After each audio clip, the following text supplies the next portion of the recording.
top of capstone presentations of the year. Our students have worked very hard in their respective internship and research projects, and you have the opportunity now to see their experience and exactly what they learned, and we hope that you take something out of it as well. Being an underclassman, if this is something that interests you too, we urge you to reach out to either myself, Steve Gianquitti, the internship coordinator, or Mr. Finnegan, who is the research coordinator, and rounding out the CAPS team is Ms. Delbeck. And I want to thank everyone to be here today. You're going to hear two great presentations. Later, you'll hear a research presentation by David Mapes Francis about art activism. But starting us off today is Hannah Seidman, and she is here to talk about her medical internship at Shields MRI. So take it away, Hannah. Thank you.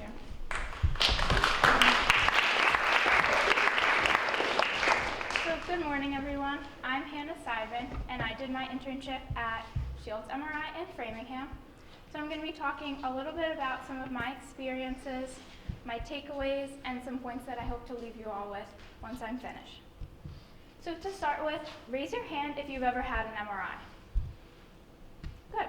So I'm sure you're all familiar with the loud noise that it makes. This is the magnets inside of the machine moving and banging against each other.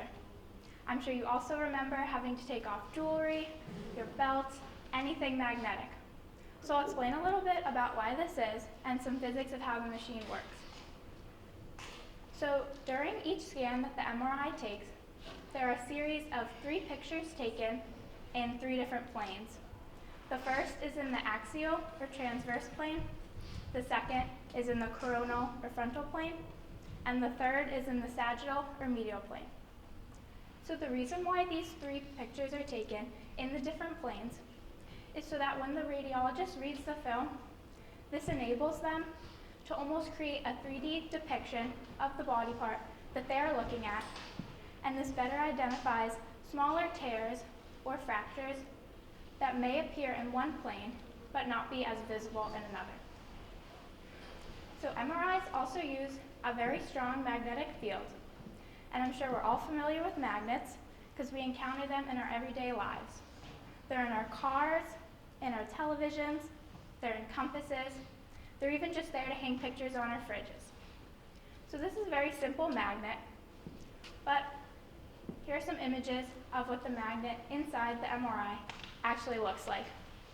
Now this is quite advanced technology that takes years to construct. So in a given MRI, there are 3 different types of magnets: the resistive, permanent, and superconducting. So during a scan, an electrical current will pass through the magnets, and this is what causes them to move, bang against each other, and produce the loud noise that you hear. So you might be wondering, how does the MRI actually pass through the soft tissue inside of you? Well, you're made of approximately 60% water, and water consists of 2 hydrogen and 1 oxygen atoms. Now the magnetic field is mostly concerned with the hydrogen atoms inside of you. So when not in contact with a magnetic field, the hydrogen atoms inside of you look like this. They move very rapidly, bouncing off each other. They go left, right, up, and down. But when you are in contact with the strong magnetic field, they appear like this. They align almost in parallel lines. And this alignment is what enables the MRI to take pictures that pass through the soft tissue inside of you. So now I'll give you a little bit of background on myself. I've always been a big science kid. It's always been my favorite subject in school. Even when I was younger, I remember playing outside, picking up different rocks, trying to identify the different rock types. Even earlier this year, I was able to take an anatomy and physiology course, and I chose this to learn some basic human anatomy and learn about the different systems inside of the body and how they function together to create the whole person. So I've always felt this connection to the healthcare field, and it's always been a profession that I've really wanted to pursue. And even though there are no ways of knowing for sure, there are ways of knowing for pretty sure. So this is so true for me because although I do not know what the future holds, I don't know what internships I'll be in later, I don't know what research I might do, I know for pretty sure that I want to be on the path to pursuing a career in the healthcare field. So previously, I've been able to shadow my father, who is an orthopedic surgeon, at the hospital in which he works.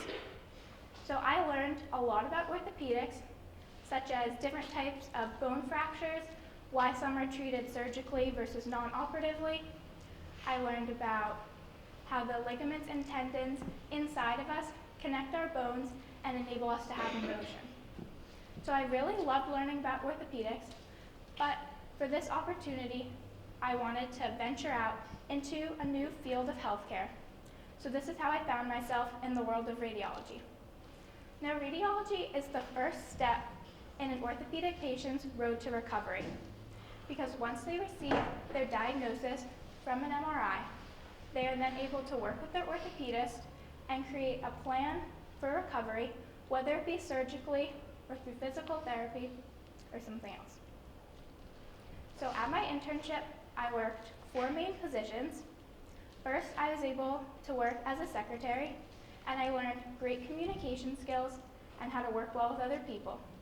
I did this through checking in patients. I answered a lot of their questions. I was even able to calm them down if they were feeling a little anxious and claustrophobic about being inside the machine.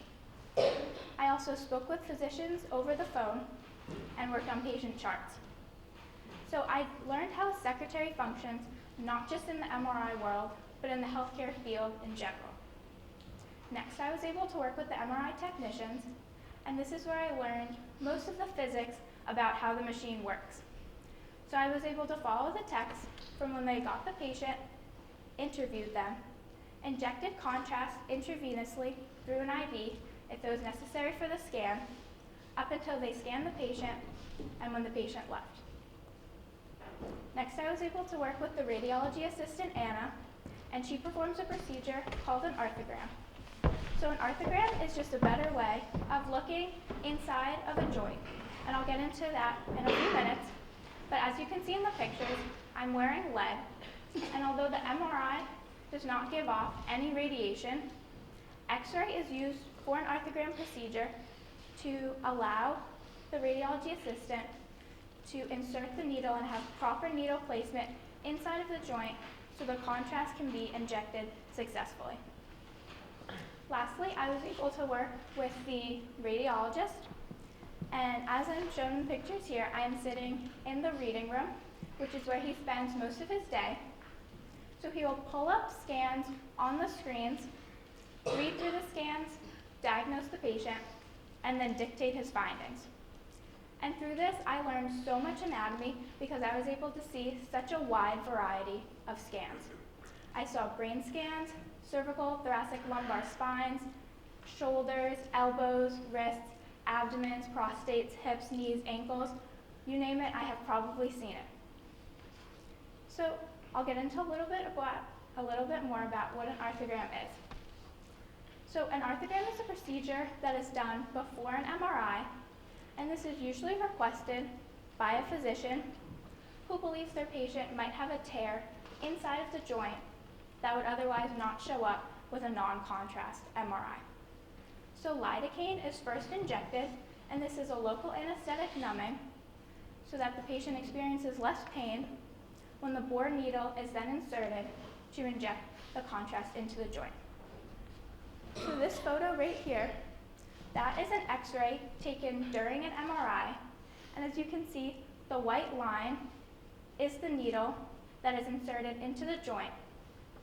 And the next picture, this was taken during MRI, and the gray circle is the glenohumeral joint, which is the shoulder, and the white fluid surrounding it, this is the contrast.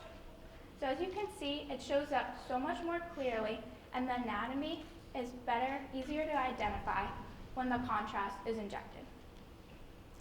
So next I will talk about a few cases that I found very interesting when I was working with the radiologist. First, this is an idiopathic spinal cord herniation. And idiopathic means of unknown cause, So a patient who receives this diagnosis would not have been in a traumatic event such as a car accident. They wouldn't have had a bad fall down the stairs. It could have been from overuse, or really the cause is just unknown. So as you can see in the picture, the gray line is the spinal cord running from top to bottom, and this should be centered in the vertebrae. But where I've drawn the arrow, you can see that it bulges towards the vertebrae.